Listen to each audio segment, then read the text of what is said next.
ADM Naveen ബാബുവിന്റെ മരണത്തിൽ തുടരന്വേഷണം ആവശ്യപ്പെട്ട് കുടുംബം നൽകിയ ഹർജി സെഷൻസ് കോടതിയിലേക്ക് മാറ്റി. Kannur judicial first class magistrate കോടതിയാണ് സെഷൻസ് കോടതിയിലേക്ക് മാറ്റിയത്.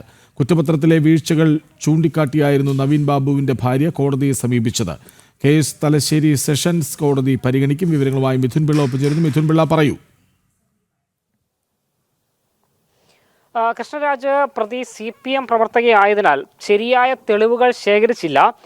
ഇലക്ട്രോണിക് തെളിവുകളിൽ പലതിലും ക്രമക്കേടുണ്ട്, CDR പലതും ശേഖരിച്ചില്ല തുടങ്ങി കുറ്റപത്രത്തിൽ ഏതാണ്ട് 13ഓളം വീഴ്ചകൾ അല്ലെങ്കിൽ പഴുതുകൾ ചൂണ്ടിക്കാണിച്ചുകൊണ്ടാണ് നവീൻ ബാബുവിൻ്റെ ഭാര്യ Manjusha Kannur judicial first class magistrate കോടതിയിൽ ഹർജി സമർപ്പിച്ചത്. ഈ കേസിൻ്റെ തുടരന്വേഷണം നടത്തണം, ഈ വീഴ്ച സംഭവിച്ച ഭാഗങ്ങളെക്കുറിച്ച് കൃത്യമായ വിവരം വേണമെന്ന് ആവശ്യപ്പെട്ടുകൊണ്ടാണ് നവീൻ ബാബുവിൻ്റെ ഭാര്യ കോടതിയെ സമീപിച്ചത്. ഇതിൽ കഴിഞ്ഞ ദിവസങ്ങളിലൊക്കെ തന്നെ Kannur judicial first class magistrate കോടതി വാദം കേൾക്കുകയും ചെയ്തിരുന്നു.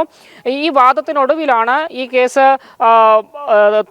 വീണ്ടും വിധി പറയുന്നത് അടക്കമുള്ള തുടർ നടപടികൾക്കായി തലശ്ശേരി സെഷൻസ് കോടതിയിലേക്ക് മാറ്റിക്കൊണ്ട് Kannur judicial first class magistrate കോടതി ഉത്തരവിട്ടിരിക്കുന്നത്.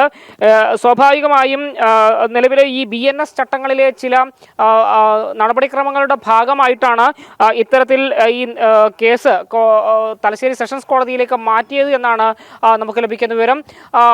ആദ്യഘട്ടത്തിൽ ഈ ഹർജി കോടതി തള്ളി എന്ന തരത്തിലാണ് വാർത്തകൾ വന്നിരുന്നത്. എന്നാൽ ഹർജി കോടതി തള്ളുകയായിരുന്നില്ല, അത് തലശ്ശേരി സെഷൻസ് കോടതിയിലേക്ക് മാറ്റുകയാണ്. ഇനി ആ കേസിൽ വാദങ്ങൾ തുടരുമെന്നാണ് മനസ്സിലാക്കാൻ വേണ്ടി സാധിക്കുന്നത്. കാരണം നിലവിൽ കുറ്റപത്രം സമർപ്പിച്ച കേസാണ്. ആ കേസുമായി ബന്ധപ്പെട്ട തുടർ നടപടികളൊക്കെ തന്നെ ഇനി തലശ്ശേരി സെഷൻസ് കോടതിയിലായിരിക്കും നടക്കുക. അതിനുശേഷമായിരിക്കും കേസിന്റെ ഭാവിയെ തന്നെ ഇനി നിശ്ചയിക്കുക. മാത്രമല്ല, പ്രതിയായ PP ദിവ്യയ്ക്ക് ഹൈക്കോടതിയെ സമീപിക്കാൻ അടക്കമുള്ള ഒരു പഴുതുകൂടിയാണ് ഇപ്പോൾ ഈ സെഷൻസ് കോടതിയിലേക്ക് ഹർജി മാറ്റിയതിലൂടെ ഉണ്ടായിരിക്കുന്നത്. ഇനിയും ഈ വാദിഭാഗം ഉന്നയിച്ച കാര്യങ്ങളെയൊക്കെ തന്നെ പ്രതിരോധിക്കാനും മറ്റും ഉടൻ തന്നെ PP ദിവ്യ ഹൈക്കോടതിയെ സമീപിക്കാനുള്ള സാധ്യത തന്നെയാണ് നിലവിൽ നിലനിൽക്കുന്നത്. കൃഷ്ണരാജ്, ശരി, വിവരങ്ങൾ നൽകുകയായിരുന്നു മിഥുൻ പിള്ള.